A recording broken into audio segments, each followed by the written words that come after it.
ሰላም ተመልካቾቼ እንዴት ናችሁ? ዛሬም ከነገራት ተመልሻለሁ። በጣም አሪፍ የሚባለው የአርሰናልን ቤት መረጃዎች ይዤላችሁ መጥቻለሁ። አርሰናል አሁን በግልጽ የታወቀ ይመስላል የትኞቹ ተጫዋቾች ፈላጊ እንደሆነ፣ ደግሞስ የትኞቹ ተጫዋቾች ከክለቡ ሊለቁ ይችላሉ የሚሉትን ጉዳዮች ለማንሳት እንሞክራለን። ለቻናሉ አዲስ ከሆኑ ሰብስክራይብ በማድረግ የቻናላችን ቤተሰብ ይሁኑ። ደወል ምልክቷንም ደግሞ ተጭነው ሁሌም የሚለቀቁትን የስፖርት መረጃዎችን በተለይ የአርሰናልን መረጃዎች በዚህ የአርሰናል ደጋፊዎች ቻናላችን ማግኘት ይችላሉ። ቀጥታ ወደ መረጃዎች ያልፋሉ።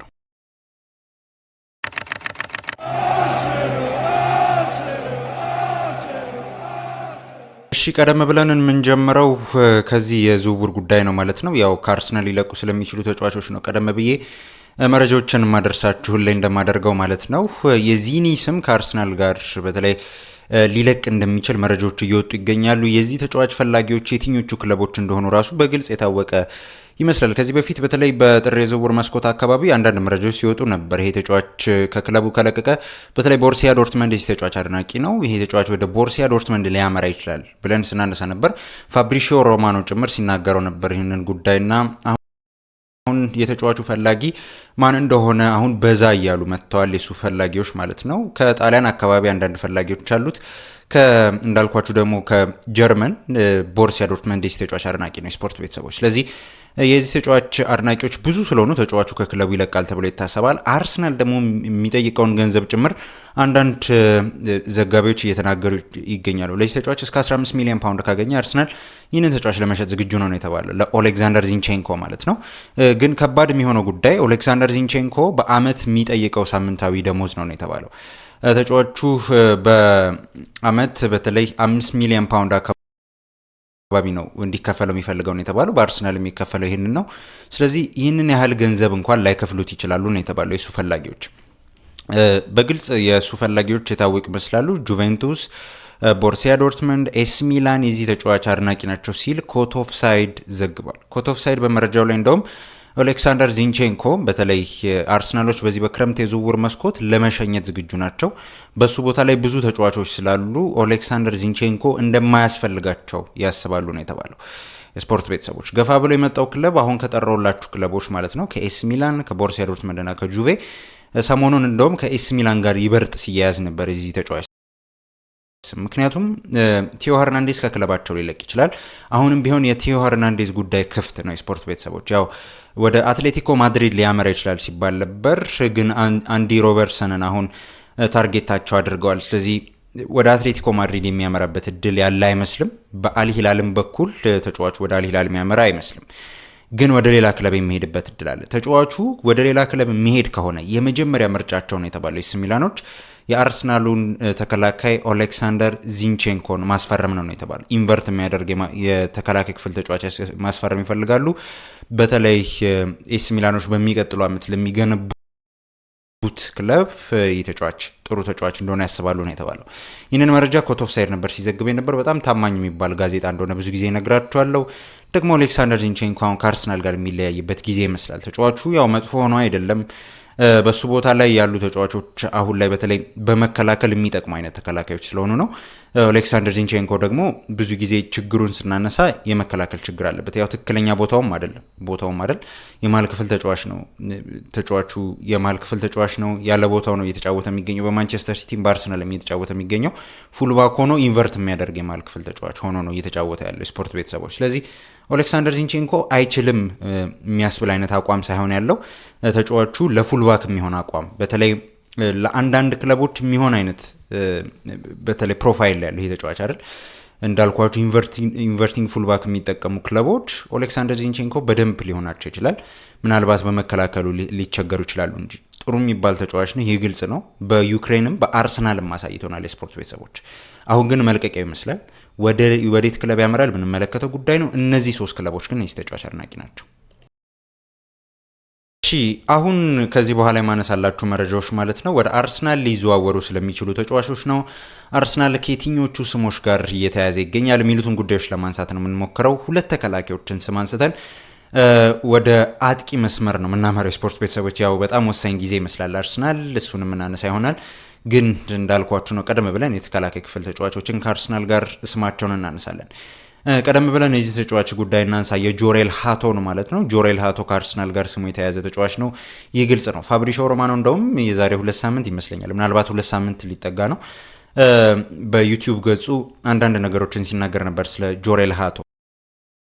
ይህ ተጫዋች በቼልሲና በአርሰናል ይደነቃል። በተለይ ቼልሲዎች ሁይሰንን ከተጠቀሙ በኋላ ተከላካዮችን ለማስፈረም እያሰሱ ነው እና ተጫዋችን የማስፈረም እድል አላቸዋል።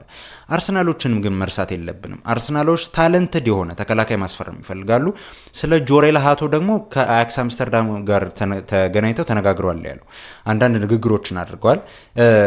ስለ ተጫዋቹ ጉዳይ ጠይቀዋል የተባለው አርሰናል ገፋ ብሎ ሄዷል አይደለም፣ ግን ንግግሮች አድርገዋል። ምን ያህል እንደሚፈልጉ ተጫዋቹን በተለይ አርሰናል መግዛት ከፈለገ ምን ያህል ማውጣት እንዳለበት እና የቱን ያህል ርቀት መሄድ እንዳለበት አያክስ አምስተርዳምን ጠይቀዋል የተባለው።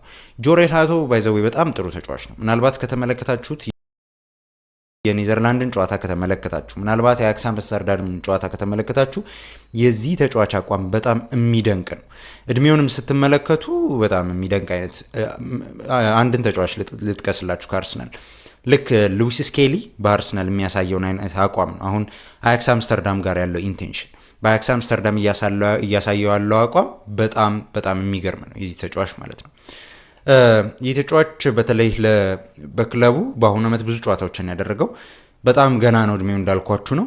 ብዙ ጨዋታዎችን ለአያክስ አምስተርዳም አድርጓል። በጣም ኮንሲስተንት ነው። አንዳንድ ጨዋታዎች ላይ እንደውም በካፒቴንነት ክለቡን ይመራል፣ ታዳጊ ሆኖ ማለት ነው። የስፖርት ቤተሰቦች እና ጆሬል ሃቶ 19 ዓመቱ ላይ ነው የሚገኘው። 50 ጨዋታዎችን በአሁኑ ዓመት አድርጓል፣ በተጠናቀቀ የውድድር ዓመት ማለት ነው። 48 ጨዋታዎች ላይ ቋሚ ሆነው ጀምሮ የተጫዋች 3 ጎል 6 አሲስት አለው።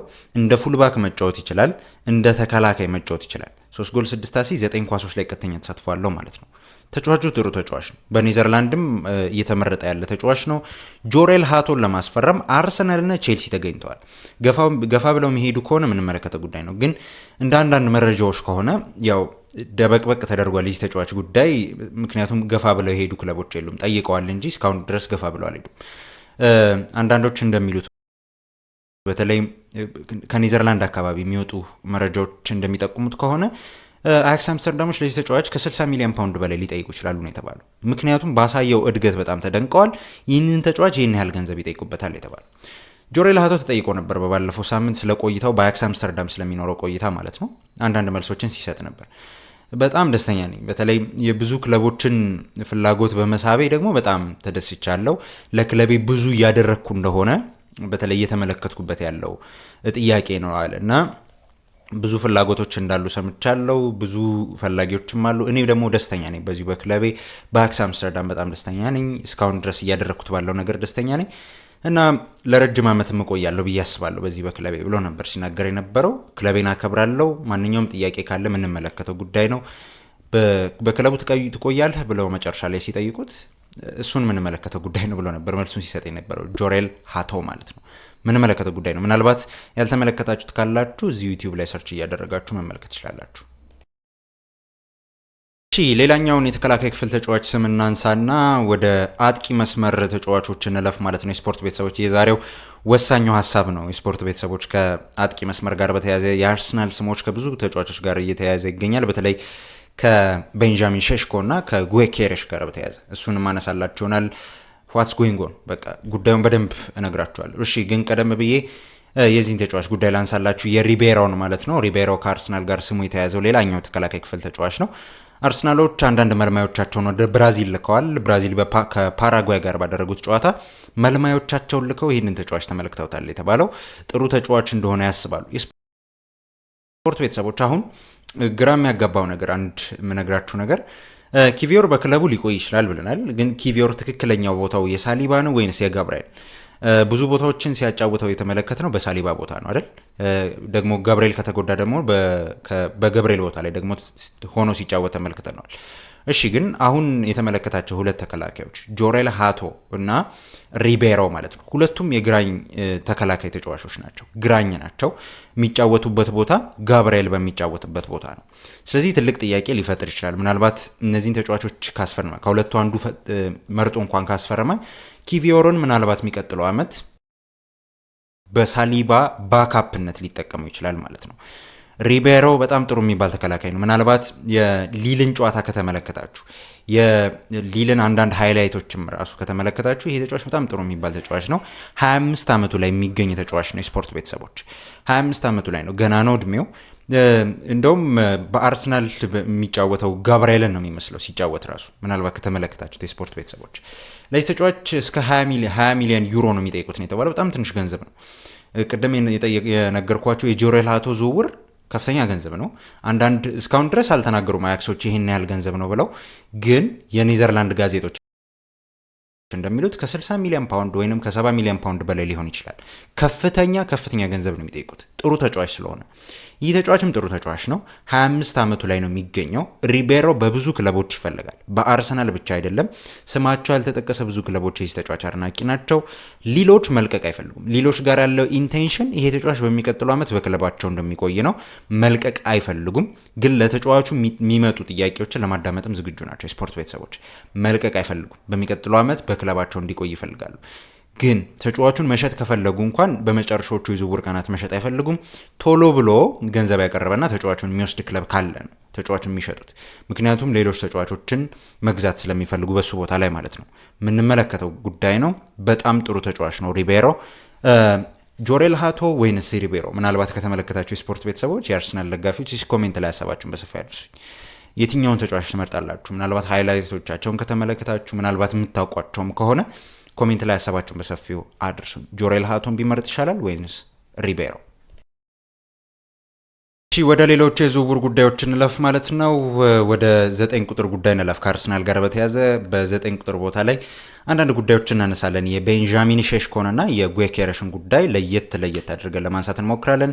የአርሰናል ኢንቴንሽን ምንድን ነው የሚሉትን ጉዳዮች ለማንሳት እንሞክራለን። ግን ቀደም ብዬ የስፖርት ቤተሰቦች ሁላችሁም ይህንን ቪዲዮ ላይክ እያደረጋችሁ እንድትመለከቱ ጠይቃለሁ። እናንተ ላይክ ባደረጋችሁልኝ ቁጥር ይህ ቪዲዮ ቫይራል ይወጣል እና ላይክ ስለምታደርጉልኝ አመሰግናለሁ። ላይክ እያደረጋችሁም እንድታበረታቱኝ ቪዲዮም ደግሞ ቫይራል እንዲወጣ እንድትረዱኝ ጠይቃለሁ። የስፖርት ቤተሰቦች ስለምታደርጉ አመሰግናለሁ።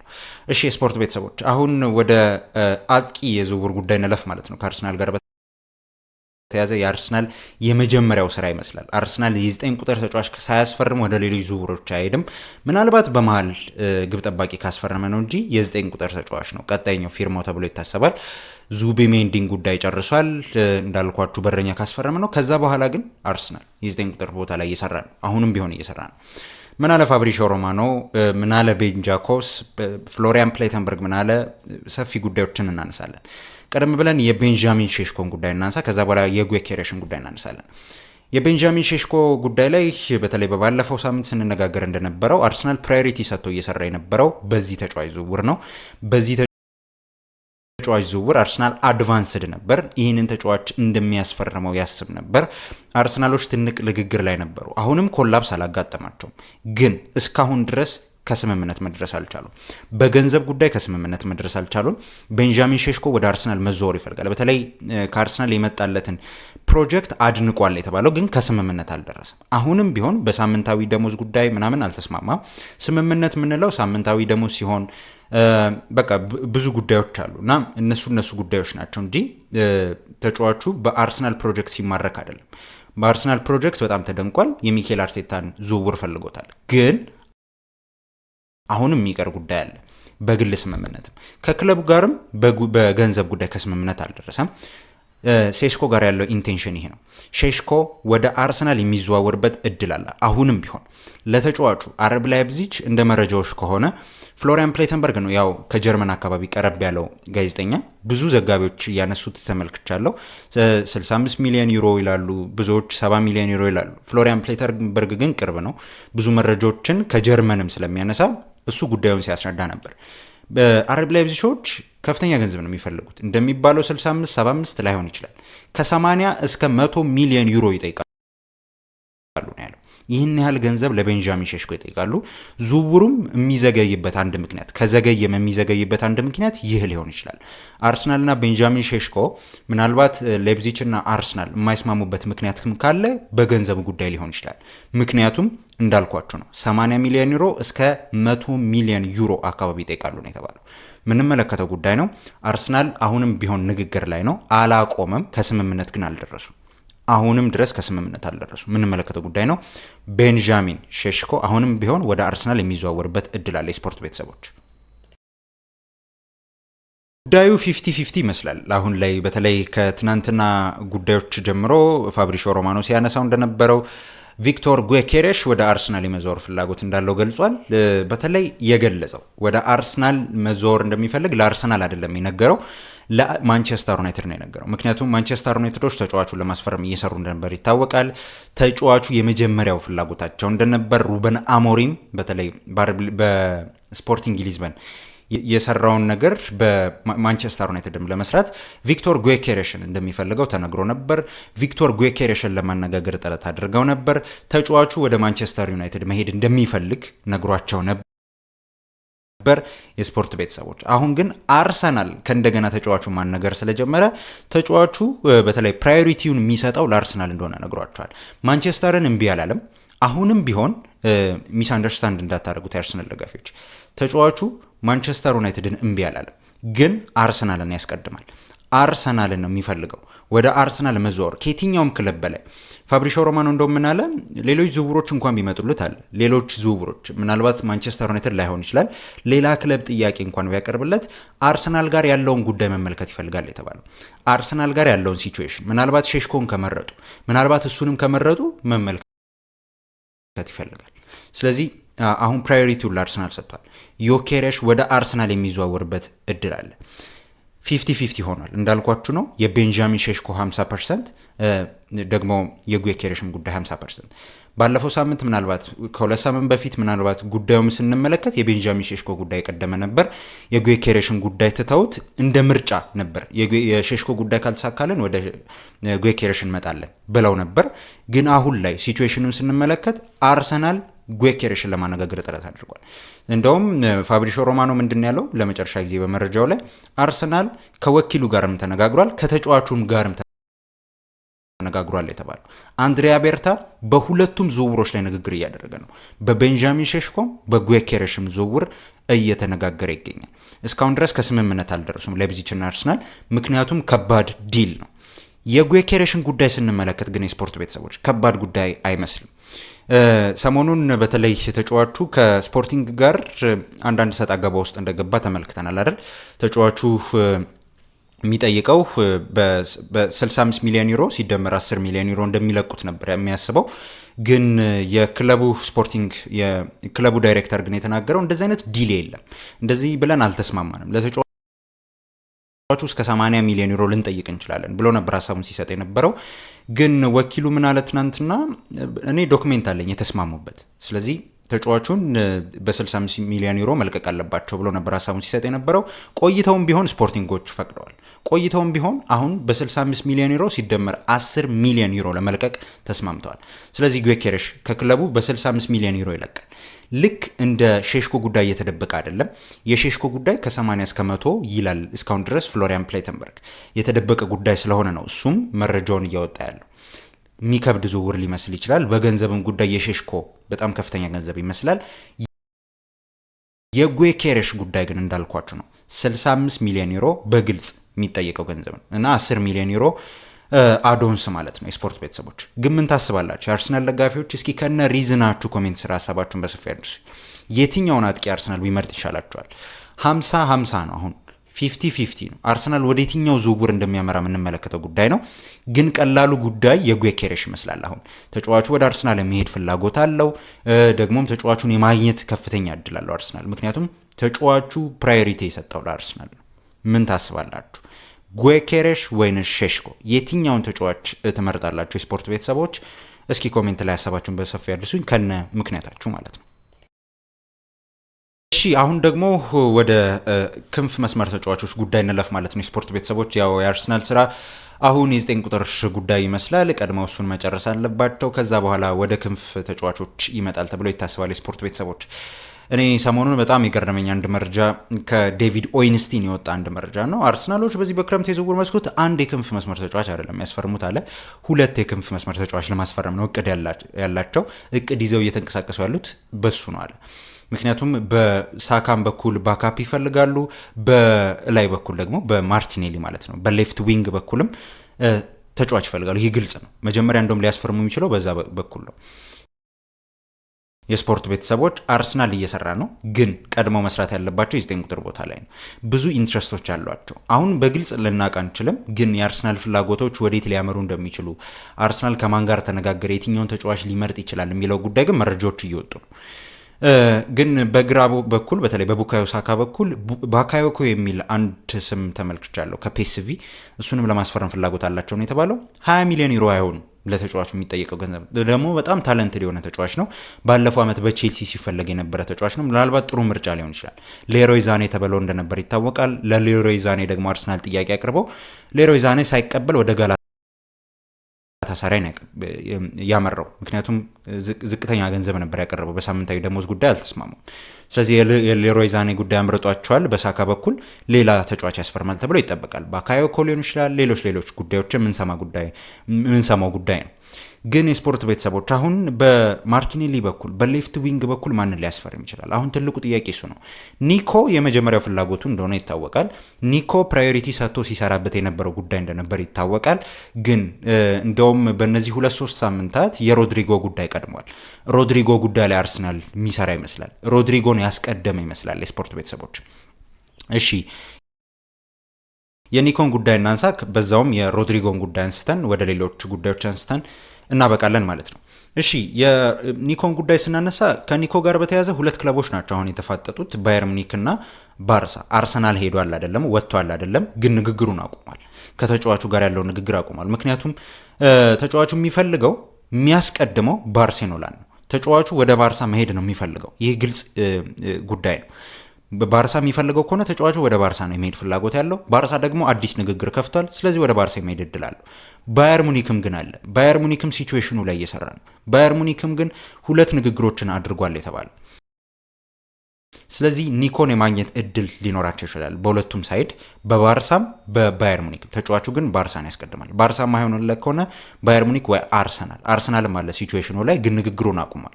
አሁን ንግግር እያደረገ ያለው በጎን በኩል ባየር ሙኒክ ነው፣ ግን የቀደሙት በዝውውሩ ላይ ባርሳ ናቸው። ምንመለከተው ጉዳይ ነው። የኒኮ ጉዳይ እንደዚህ ነው። የሮድሪጎን ጉዳይ ስንመለከት አሁንም አልተወሰንም። አሁንም ከዣቪ አሎንሶ ጋር አልተነጋገረም። ከዣቪ አሎንሶ ጋር ከተነጋገረ በኋላ ሲቹዌሽኑን በደንብ መረዳት እንችላለን።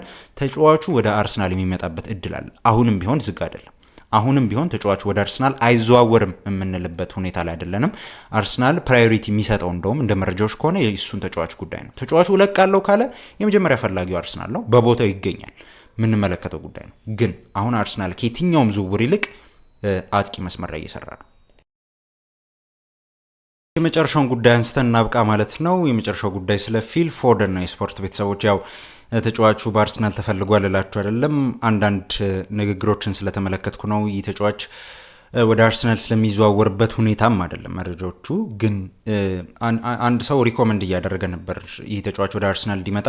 ቶኒ ካስካሪኖ ይባላል። ቶኒ ካስካሪኖ እንደተናገረው ከሆነ ምናልባት ልታውቁ ትችላላችሁ፣ በድሮ ጊዜ ኳስ የምትመለከቱ የስፖርት ቤተሰቦች። ይህ ተጫዋች በተለይ በብዙ ክለቦች ተጫውቷል። በክለብ ደረጃ እስከ ማርሴይ፣ ቼልሲ፣ ሴልቲክ፣ አስቶን ቪላ ምናምን የተጫወተ አይነት ተጫዋች ነው። 2000 ላይ ነው ኳስ ያቆመው ይህ ተጫዋች እና ይህ ተጫዋች ሲናገር ነበር ስለ ጉዳዩ፣ ስለ ፊል ፎደን ማለት ነው። ሪኮመንድ ሲያደርጋቸው ነበር። አርሰናል በተለይ መንገድ ካገኘ ይህን ተጫዋች ቢያስፈርም ጥሩ ነው ብዬ አስባለሁ። ጃክ ግሪሊሽ እና ፊል ፎደን ይለቃሉ ብዬ አስባለሁ ከማንቸስተር ሲቲ እና የቼልሲ ስትራይከር ነበር ይህ ሰውና ምን አለ፣ ይህ ተጫዋች በጣም ጥሩ ተጫዋች ነው። ፊል ፎደን ለምን ብዙ ክለቦች እንደማይፈልጉት አላቅም። ተጫዋቹ ባለፈው ዓመት ባሳየው አቋም እንደውም በሲቲ ቦታ ይኖራል ብዬ አላስብም በሚቀጥሉት የውድድር ዓመታት። ስለዚህ ተጫዋቹን በተለይ አርሰናል ቢፈልገው ጥሩ ነው፣ አርሰናል ቢያስፈርመው ሪኮመንድ አደርጋለሁ አለ እና ሲቲ ደግሞ ለአርሰናል አይሸጥም ብዬ አላስብም። ምክንያቱም ጋብሪኤል ጄሱስ እና ዚንቼንኮን አይታቸዋል በአርሰናል። ስለዚህ አይሆንም ማለት ይከብደኛል። ምናልባት አርሰናል ተመልሶ ሊመጣ ይችላል፣ ይህንን ተጫዋች ለማስፈረም ፍላጎት ሊኖረው ይችላል ብዬ አስባለሁ። ለምን ደግሞ አርሰናል አይፈልገውም ይህን ተጫዋች ብሎ ሀሳቡን ሲሰጥ ነበር እና ጥሩ ምርጫ ሊሆንላቸው ይችላል፣ ጥሩ ደግሞ ቲማቸውን ሊያግዝ ይችላል ብሎ ነበር ሀሳቡን ሲሰጥ የነበረው ካስካሪኖ ማለት ነው። ያው የተጫዋች ይታወቃል። ፊል ፎደን በሁለት ቦታ የሚጫወት ተጫዋች ነው። ምናልባት ወደ አርሰናል እንኳን ከተዘዋወረ ብንል ቡካዮ ሳካ ቦታ ላይ መጫወት የሚችል ተጫዋች ነው። ሲያስፈልግ ደግሞ በማርቲን ኦዴጋርድ ቦታ ላይ እንደ ተደራቢ መጫወት የሚችል ተጫዋች ነው። በጣም ድሪብለር ተጫዋች ነው። ጥሩ የሚባል ተጫዋች እንደሆነ ይታወቃል እና ያስፈርመው ጥሩ ነው ብሎ ካስካሪኖ ነበር ሀሳቡን ሲሰጥ የነበረው። ምን ታስባላችሁ ስለዚህ ሀሳብ? ፊል ፎደን ትክክለኛ ምርጫ ሊሆን ይችላል ብላችሁ ታስባላችሁ? ደግሞ ከፍተኛ ገንዘብ ነው። አሁን አርሰናል ወደ ዝውውሩ እንኳን ሄደ ብንል ማንቸስተር ሲቲ ከፍተኛ ገንዘብ ሊጠይቅ ይችላል። ጃክ ግሪሊሽ ምናልባት ከክለቡ ሊለቅ ይችላል በአሁኑ የውድድር ዓመት። ፊል ፎደን እድል ሊያጣ ይችላል በሚቀጥለው የውድድር ዓመት፣ ምክንያቱም በቦታው ላይ አሁን ሳቪኖ አለ፣ ቼርኪን አምጥተውታል እና ፊል ፎደን ብዙ እድል ላያገኝ ይችላል። አርሰናል ወደ ዝውውሩ ከመጣ የምንመለከተው ጉዳይ ነው፣ ግን ካስካሪኖ እንደ ሀሳብ ነው ይህንን ጉዳይ ሲያነሳ የነበረው። ተመልካቾች የዛሬ መረጃዎች እነዚህ ነበሩ። አሪፍ የሚባሉ የአርሰናልን ጉዳይ ነበር ያነሳውላችሁ። ወደ አርሰናል ሊዘዋወሩ ስለሚችሉ ተጫዋቾች ለማንሳት ሞክሬ ነበር። በተለይ የ9 ቁጥር ጉዳይ አሳሳቢ ጉዳይ ነበር፣ እሱን ለማንሳት ሞክረናል። ለቻናሉ አዲስ ከሆኑ ሰብስክራይብ በማድረግ የቻናላችን ቤተሰብ ነው። የደወል ምልክቱን ደግሞ ተጭነው ሁሌም የሚለቀቁትን የአርሰናል ብቻ መረጃዎች በዚህ አርሰናል ደጋፊ ቻናላችን ማግኘት ይችላሉ። መረጃዎችን ቶሎ ለማድረስ ሞክራለሁ። በተለይ አሁን የዝውውር መስኮት ነገ ይከፈታል። የስፖርት ቤተሰቦች ከዚህ በኋላ መረጃዎችን ቶሎ ለማድረስ ሞክራለሁ። ሁላችሁም ላይክ፣ ሼር እያደረጋችሁ ይህንን ቪዲዮ እንድትመለከቱና እንድታበቁ ጠይቃለሁ። በቀጣይ ቪዲዮ ደግሞ እስከምንገናኝ የስፖርት ቤተሰቦች ቸር ሰንብቱልኝ ባይ ነኝ።